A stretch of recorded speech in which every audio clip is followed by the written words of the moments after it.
Il Blue Trail si trova nella Riviera dei Fiori, più precisamente nell'entroterra di Arenzano, a circa 30 km da Genova. Si parcheggia l'auto nello spazio serrato alle coordinate indicate. Il percorso inizia con una ripida discesa di circa 30 metri.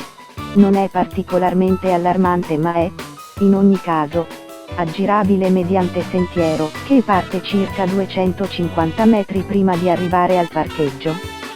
La camminata prosegue poi tranquilla, praticamente quasi sempre in piano, per buona parte alla piena esposizione del sole e, in alcuni tratti, al riparo di piccoli boschi, spesso attraversati da ruscelli, piccole cascate, pozze d'acqua e ponticelli in pietra. Questo è un percorso di geotrekking, inaugurato in occasione dell'evento Geomare e Monti 2011. È stato realizzato pensando soprattutto ai principianti, sia nell'ambito del geocaching, sia per quanto riguarda l'escursionismo in montagna. È veramente alla portata di chiunque desideri immergersi nella natura per poco più di un'ora, in totale relax. I cache non sono nascosti secondo un criterio puramente casuale. Alcuni sono collocati in punti caratteristici per il panorama o per gli aspetti naturalistici, altri in prossimità di bivi, al fine di aiutare ad orientarsi fra vari sentieri che, in ogni caso, sono ben indicati. A destra la montagna, mentre sul lato sinistro, guardando verso il basso, si intravede il Rio Lerone. Dopo il cache 4, si prosegue fino a Ponte Negrone, incontrando cache 5, 6 e 7 del percorso verde. Arrivati sul ponte, si può godere di un più che meritevole spettacolo naturale, il cambio di vegetazione e dei colori, laghetti che formano il Rio Lerone ed il Rio Negrone lungo il loro percorso a valle, il tutto in uno scenario che ricorda più un tipico paesaggio montano e per un attimo ci fa dimenticare che il mare si trova a pochi chilometri. Questa è una zona frequentatissima in ogni periodo dell'anno.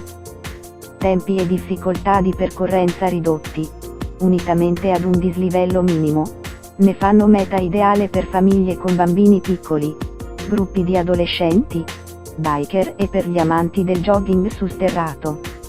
Un piccolo angolo di paradiso a pochi passi dal mare, dove rifugiarsi, praticare sport, rinfrescarsi con un bagno durante il periodo estivo, lontano dal caos delle spiagge, prese d'assalto dai turisti. I più allenati possono salire, numerosi tornanti fino all'area del Castagno, con suoi 2 cache dedicati, e fare una sosta pranzo o merenda nell'area picnic attrezzata, per poi magari proseguire fino all'imperdibile cache del lago della Tina. Gli escursionisti più esperti possono imboccare il suggestivo sentiero dell'Ingegnere o accorciare per l'assai più impegnativo sentiero Bricasso, che si inerpica lungo il Rio Lerone, di laghetto in laghetto, fino a raggiungere il cache verde numero 8 e gli altri della medesima serie. Di qui si ritorna sui propri passi fino al bivio per Case Freddi e, appena superato il cache verde numero 5, si segue poi un sentiero un poco più ostico, su per una ripida ma brevissima salita, a metà della quale ci si può riposare osservando le casette abbandonate, dall'aspetto un po' malinconico.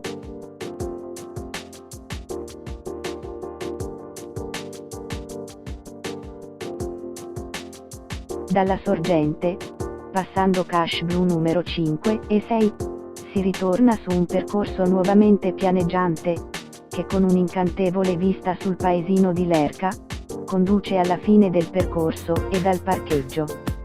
Per chi proprio non se la sente, l'alternativa è ripercorrere a ritroso lo stesso percorso dell'andata.